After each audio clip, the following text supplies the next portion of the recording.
Hello, welcome back to the House of Monkeys. Quick shout out to King Casey. In the comments of the last episode, they asked about my control possession setup, so I'll walk you through how I've been using it. And here is my positive mentality in the control possession style. It's something that I've adapted since the beginning of my save. Tweaked a few positions throughout the seasons, but what I will show you is how I'm currently using it. So I have Dennis Seaman as goalkeeper, so I'm showing you my strongest 11, who I believe my strongest 11 are. And then I've got the right-sided defender as a fullback who stays wide, holds the position, and I've literally got the bog standard instructions, personal instructions on them. I've not like put them out of the depth or making them do things that they shouldn't be. And then in the central defensive position, I've got a ball playing centre back, so they're expressive, they hold position, and I have the one out of the two centre backs. So I want people to stay back whilst we're in attacking phase as well, and then the other centre back is just literally a centre back, stays back, holds his position. He's a right-footed playing in left centre back, but I have Koulibaly, and I always try and keep a left-footed centre back in the team as well, just because I quite like that, and it's a reflection on real life as well. On the left side, left back, I've got a wing back that gets further forward but still stays wide, so they're kind of assisting with the attacking phase of the game. That's how I feel. That's what they do. They get up further front and then help. Scally isn't naturally a left back. He's right back, but he can play there, and he's like an inverted defender, if you will, because he's a right-footed player. And then I have a defensive midfielder that provides cover for the defense. So literally play them as a defensive midfielder. Holds position, is careful, and has good teamwork. I feel that's a good stat to have in that position. Again, I don't set anything. It's all locked. Just literally your bog standard run-of-the-mill defensive midfielder. Which is, you'll probably see that I'm literally just bog standard in a lot of things. Moving on to midfield, I've got the central midfielder. Sometimes I've played advanced playmaker in the past, such as Pert Harris. As you might have seen in the previous episodes, he was getting quite a lot of goals and making a lot of assists. But at the moment I'm playing Andrew Santos as a central midfielder. Sometimes he plays as a midfield playmaker where he's more expressive, but again, just keeping the team instructions as standard, nothing too out of the ordinary for them there. And I like, again, a left-footed midfielder and a central midfielder again there on the left-hand side. Louis Leroux is starting there, but he does play as a like you see here, screening central midfielder or a wide covering central midfielder, but I've kept him as a central midfielder. Might change that because we're not getting as much goals or as many assists as I'd like, because we've hit a rough patch at the moment. But that's how I set up. I set up like 5 in defence and then 5 in attack, so keeping it quite even, and then that left back coming up forward. So on my wide forwards, on my left, I've got a wide forward. His goal threat stays wide. He's got a lot of pace, got a lot of dribbling, acceleration, all those key. And the thing I change here is they make more runs because that's already locked. But where they cross from, I put by the byline. So I want them to run to the byline, cross it back into those wider positions, central forwards, or as you've been seeing, they'll cut inside and they'll score a goal. I've got that on the left and I've got that on the right. I've got Garnacho playing as an inverted kind of winger, wide forward there, and then Philogene is right-footed as well. You can do left-footed, it is no big deal. It's just who I've got in my team at the moment. And then on the right, it simply reflects. Ben Doak has been playing really good. He's got good dribbling stats, good acceleration, good pace and agility, stays wide, and he's a goal threat. And that's how I wanted to be. I wanted a 4-3-3 kind of formation. And again, he goes to the byline. He's got really good stats as Ben Doak. I'm really impressed with that signing. And again, just everything else is your bog standard. Might have to tweak because, like I say, we're not getting as many goals as I like. And then at the top, I used to play a target forward, but it's come over to holding the play, links up play. But I made him more of a goal threat because they weren't getting as many goals or wasn't getting as many assists when I had Mason Burstow. And again, nothing changed to the instructions. Might have a look at this, might tweak this later on actually, because the question has made me think about the tactics. Something that I'm quite happy to have a look and play around, because it'll be interesting to see if we can get our season kicking back again. So Zimas has got good finishing stats, not as good long shots, but Harry Gray has good long shots and has some really decent stats, and he's still fairly young, so these can develop. So it'll be interesting to see how they both play as a central forward then. But that's it. I really look at the combined in possession, out of possession. I've left them as wingers, centre midfielders. I want to keep the shape. That's my main focus, is trying to keep the shape as close in it as possible. But it's good to see that the green links are there between the central midfielders and the central defenders. So I'm really pleased to see that. And then on team instructions, I've kept them all the same. So it's a shorter passing, because it goes well with the higher share of possession, and we turn over possession less often, so we're keeping hold of that ball. I was thinking of going more direct, because we're having a lot of shots but no goals, so we're having a lot of shots and maybe some on target. So I was thinking, do we go more direct? Again, it's something that I'll have to think about and tweak later on, but for now we've left it shorter with a lower tempo, because that an attacking whip standard, everything is literally as is. I'm a man of very basic terms. I've not changed a lot, but we've got some really good results.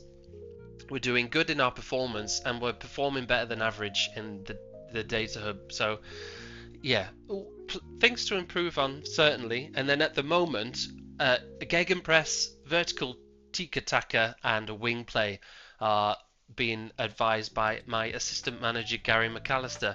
When I first started the game, Preston play a wing-back formation in real life, so what it was saying was playing very defensively, but I don't like that. I mean, I've played like that in previous 24, 23, 22 Football Manager, but I've kind of followed the tactics of Football Manager 19, where I played a 4-3-3, and I had fast wingers that went to the byline, crossed back, and I was getting loads of goals. So that's kind of where my thoughts was going this time round. So not going against the grain of how Preston play in real life, but it seems to be working off and paying off well.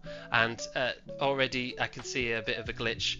Gannon Doak isn't an inverted winger, but we'll ignore that for now. He is a wide forward. So yeah, this is how it looks then in these sort of thirds. I've not really looked at this, so thank you, King Casey. You're making me look at my tactics a little bit more, making me think, so I appreciate that. And like I say, this bog standard, but if I'm not getting the goals, I think I should be tweaking this a little bit, for sure. And I'm quite happy to show again in future episodes how I may have tweaked that a little bit, because like I say, I did do a target forward at the beginning and change that. So thank you very much. And in the last episode I also promised what my career looks like. So I was quite impressed actually seeing the stats. I've more or less brought people one in, one out kind of mentality. Unintentionally, of course, but we've spent a lot of money, received a lot of money, and my highest transfer fee spent and my highest transfer fee received, and I paid a lot to agents as well. But I've played 204 games. This is great, and I was quite impressed with how much I've won. So 53%.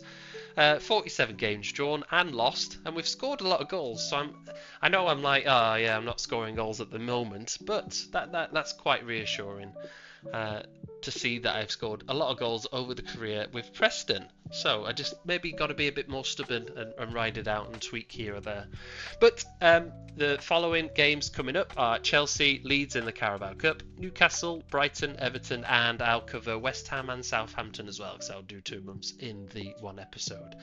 So quite important games. Newcastle were high flying last season. Chelsea were out of position, but they've spent quite a bit of money, brought some good talent in, so that'll be a decent game. And my team, I feel 2 games in, we got 2 draws, and it's just a matter of time before they start gelling together and bonding together, because there's a bit of dynamics issue in terms of contrasting personalities perhaps, or people just got to come in. And I also did mention that I'd share what my loans are looking like as well, my more important loanees that I've loaned out. So Ian Holland is an absolute belter of a new gen. So he's playing at Club Bruges in the Belgian league, and hopefully he can do some very good games for them. So he's someone that I'm going to keep a close eye on. He can play anywhere along the right in terms of attacking midfielder right or defensive, defensive right back.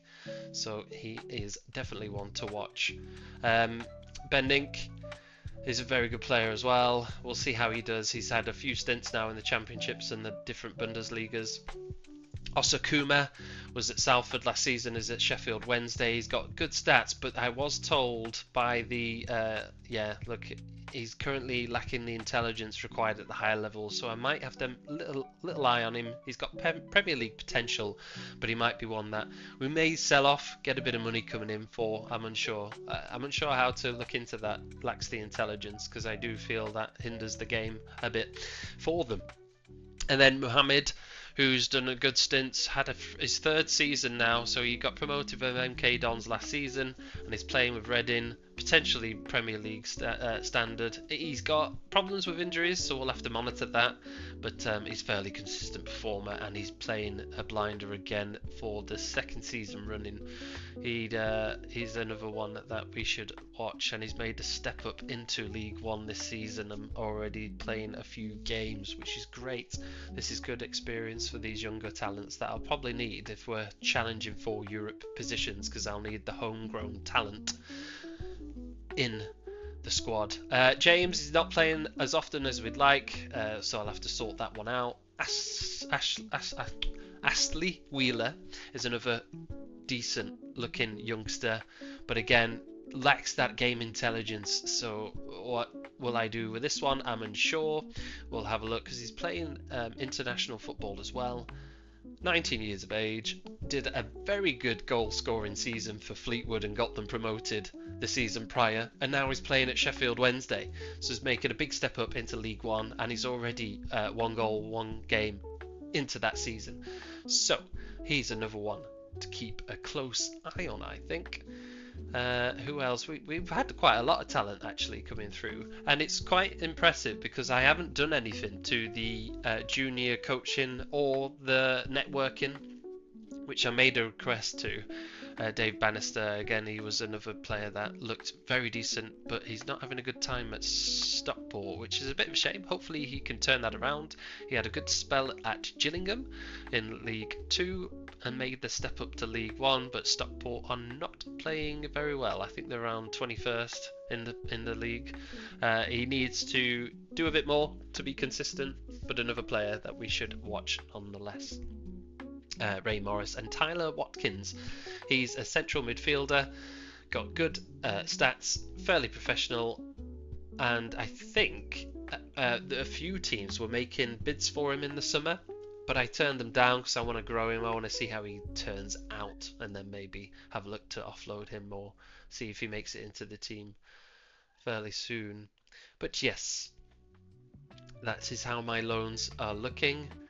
And we'll go into the games. So our first game was in October was against Chelsea, who I said was in a different position last season. They weren't doing too well, and Louis Leroux sets us off with a 1-goal lead.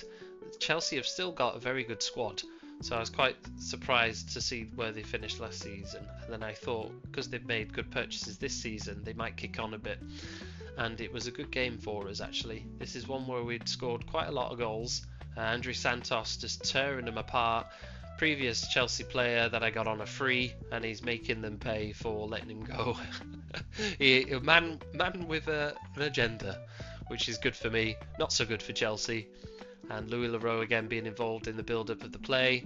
Philogene crossing it in, and I believe this is where we got our 3rd goal. So I was very, very pleased and chuffed with how we were performing against Chelsea.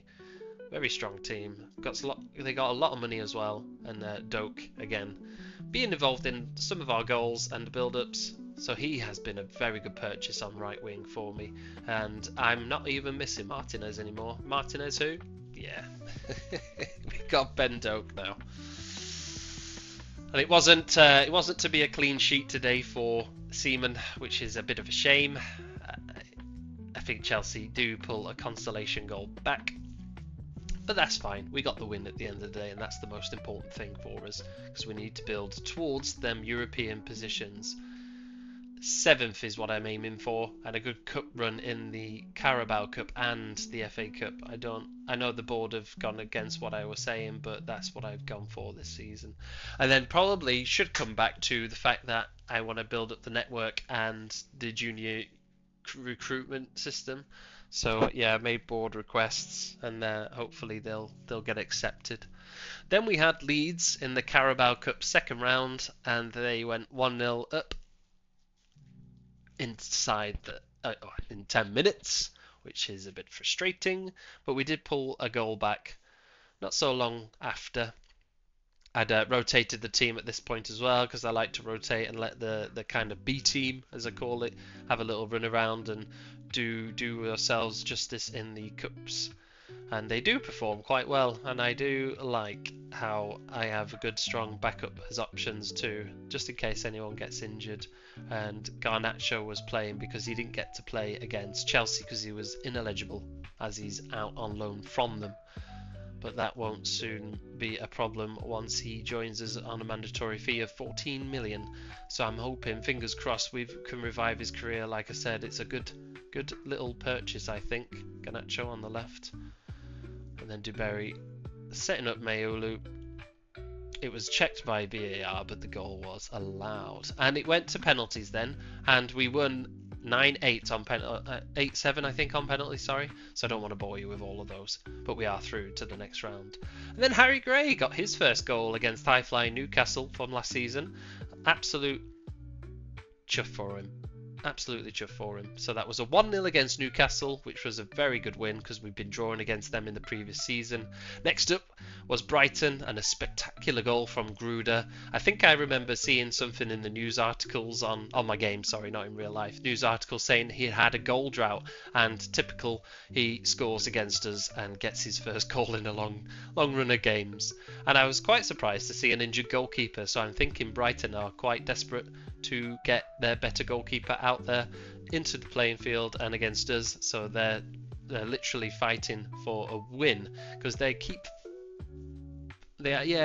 previous seasons they keep finishing towards the bottom of the table, which is surprising, but I'm probably because I keep grabbing all of their players.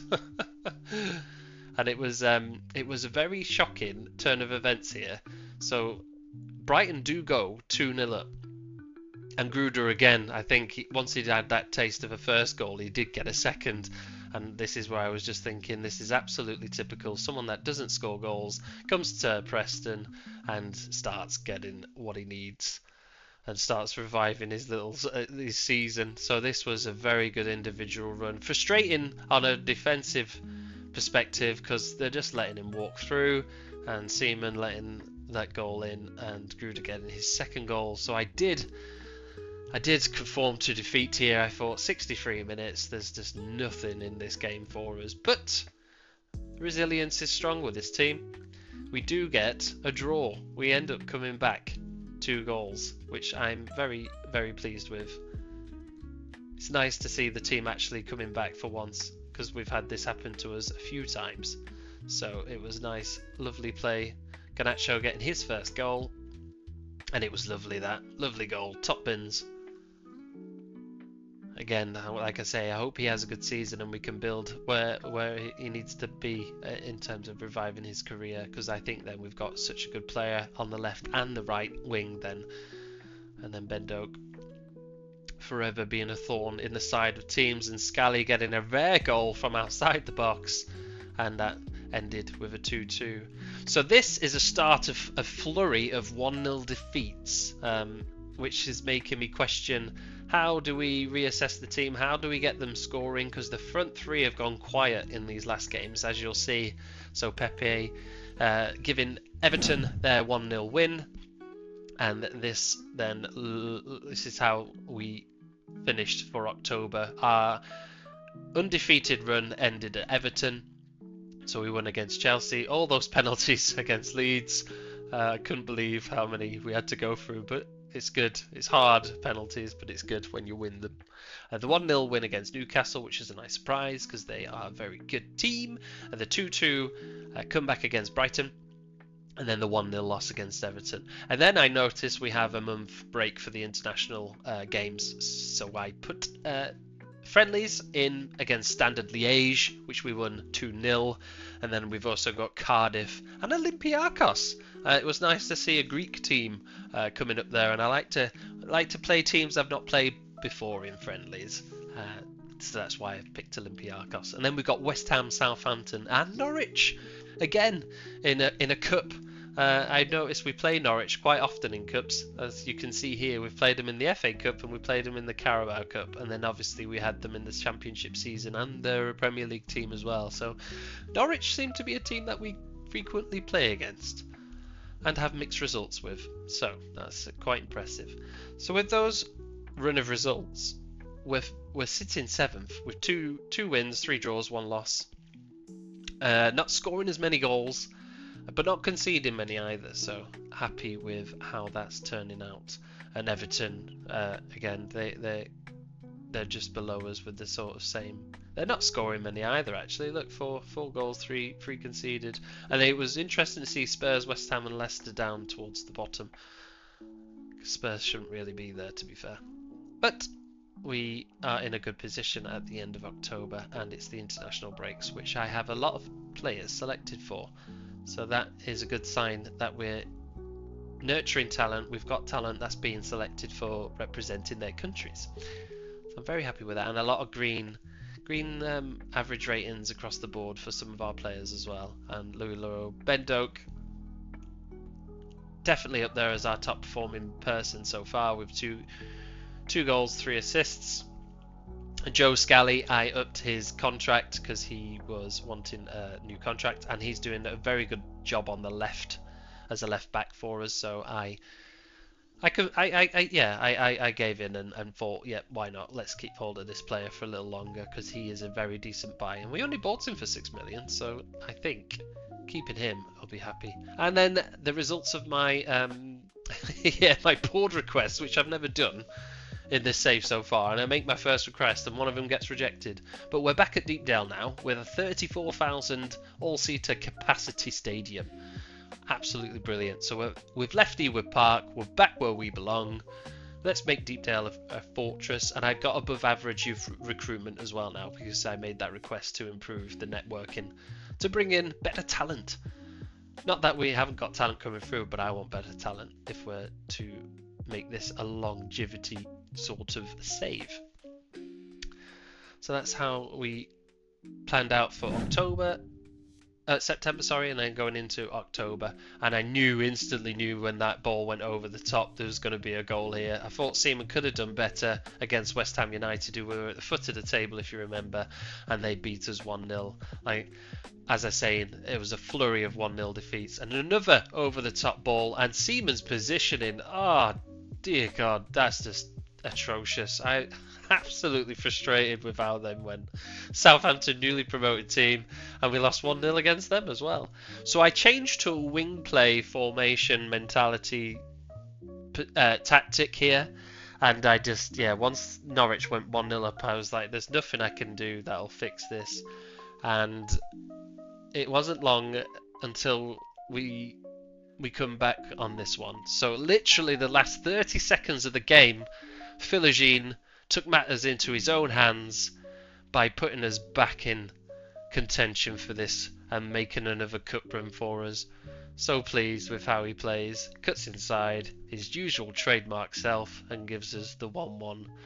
Putting us into penalties, and we do win on penalties as well, so we were very fortunate there because I did think we were going to be knocked out by Norwich, and I did a wing play. But talking and reading the comments from King KC, I kind of want to stick to that control possession.